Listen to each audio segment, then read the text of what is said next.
मेरी सुहागरात कैसी थी? किया कोई इंसान इतना भी समझदार हो सकता है? मेरी कहानी मेरी जुबानी। महज 14 साल की उम्र थी। हंसती खेलती चहचहाती चिड़ियों की तरह उछलती कूदती। जब मैं एक दिन घर आई तो मेरी मां ने मुझसे कहा, तुम अब यहां वहां ज्यादा मत करो। तुम्हारी शादी फिक्स हो चुकी है। मुझे सुनकर अच्छा नहीं लगा।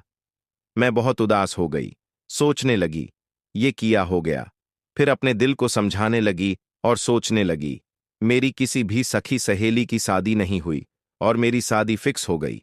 मुझे बाहर घूमना फिरना अब अच्छा नहीं लगने लगा। ये सोचकर किया बोलूंगी। मैं अपनी सखियों को फिर अचानक लड़का एक दिन मुझे देखने आया। मैं घर में ही थी। मुझे पता लगा वो लड़का देखने आया है जिससे मेरी शादी होने वाली है। मेरे दिल में एक तूफान सा जगा। मैं जल्दी से देखने गई लेकिन मुझे लड़का नहीं दिखा। वो बाहर के बैठक में बैठा था। एक ही घर था, एक ही बैठक थी। खुले आंगन में किचन था। मां ने मुझे चाय बनाने को कहा। घर में चीनी चाय पत्ती भी नहीं थी। याद है मुझे, मेरी मां ने पड़ोसियों से 10 रुपए उधार लेकर चीनी चाय पत्ती और कोकोनट बिस्किट मंगाई।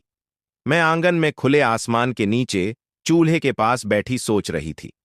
पानी उबल रही थी। मां, ये ले गुड़िया चाय बनाकर जल्दी अंदर जा। मेरी मां ये बोलकर लड़के के पास चली गई। मैं चाय लेकर घर के अंदर गई। मां को पता चला तो वो लड़के को आंगन में लेकर आई। उसे चेयर दिया और खुद बांस के मचान पर बैठ गई। तभी हमारे यहां एक ही चेयर था, वो भी मेहमानों के लिए। मैं घर में थी। मां की आवाज आई, गुड़िया चाय लेकर आओ। सुनकर मैं थरथरा गई। फिर चाय और बिस्किट प्लेट में लेकर बाहर आई। लड़के को चाय दिया। मैंने प्रणाम किया। उसने कुछ नहीं बोला, बस मुझे सगुण के तौर पर 501 रुपया दिया।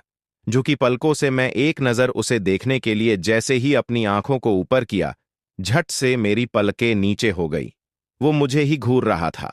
फिर उसने मेरा टेस्ट लिया। तुम्हारा नाम किया है, घर कहाँ है, खाना किया बनाती हो, वगैरह वगैरह। फिर कहा, ठीक है, जाओ। झट से मैं घर के अंदर गई। वहां से लड़के को देखी। लड़का मुझे ठीक ठाक ही लगा, लेकिन मुझे उनका एज काफी ज्यादा लग रहा था। कुछ ही दिनों बाद मेरी शादी की डेट आई।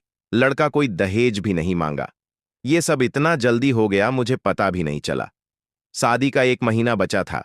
एक दिन गांव की एक महिला आई। मैं आंगन में ही बैठी थी। अचानक से वो बोली, लड़का बहुत अच्छा है।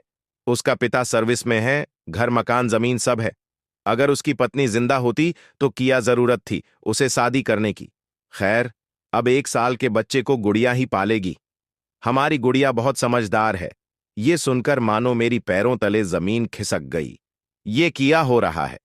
उस महिला के जाने के बाद मैंने मां से पूछा किया, ये सच है? मां ने कहा, हां बेटी, हम गरीब लोग हैं। अच्छे रिश्तों के लिए बहुत से पैसे चाहिए। तुम्हारे पापा कहां से लाएंगे? इतने पैसे तू किस्मत वाली है जो तुझे ये लड़का मिल रहा है।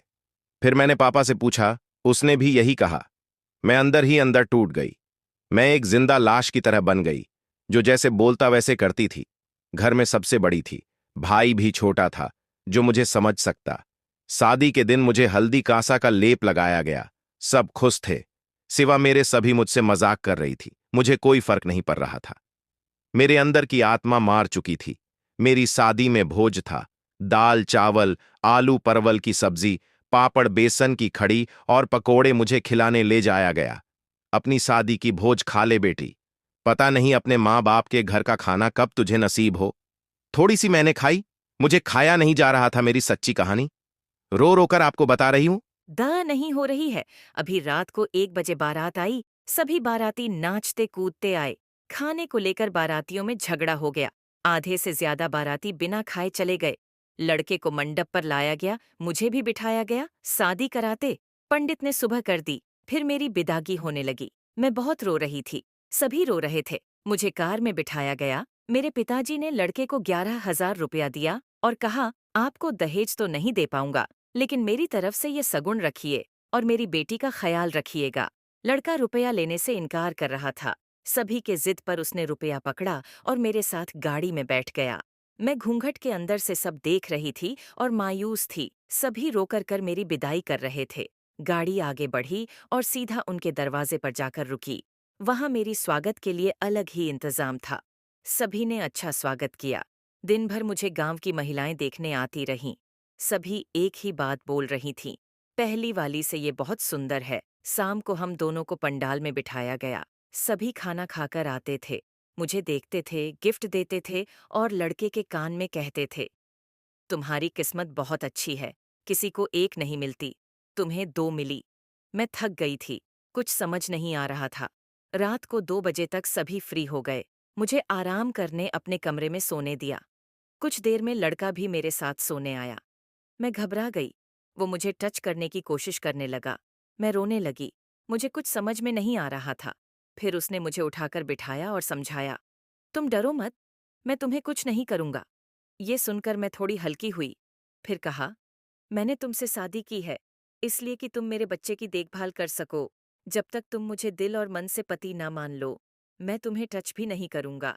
लेकिन तुम बस मेरी बच्ची को अच्छी सीख, अच्छा संस्कार और अच्छा परवरिश देने की कोशिश करना। कभी उसे माँ की कमी ना होने देना। तुम जो चाहो वो होगा। अगर मैं तुम्हें पसंद नहीं, तो मैं खुद तुम्हारी दूसरी शादी करवाऊंगा। इतना कहकर वो उसी बेड पर दूसरी तरफ घूमकर सो गया। हम दोनों के बीच एक बंधन सी बंध गई। आज इस 22 बार वो होली में परदेश गया है, अगले महीने आने वाला है। बोल रहा था यहाँ काम नहीं चल रहा है, घर में ही कुछ करूंगा। मैंने भी कहा, हाँ, आ जाइए, कब तक बाहर रहेंगे? मैं जानना चाहती हूँ किया। कोई इंसान इतना भी समझदार हो सकता है। अब मुझे किया करना चाहिए। दोस्तों, प्लीज आप लोग बताइए।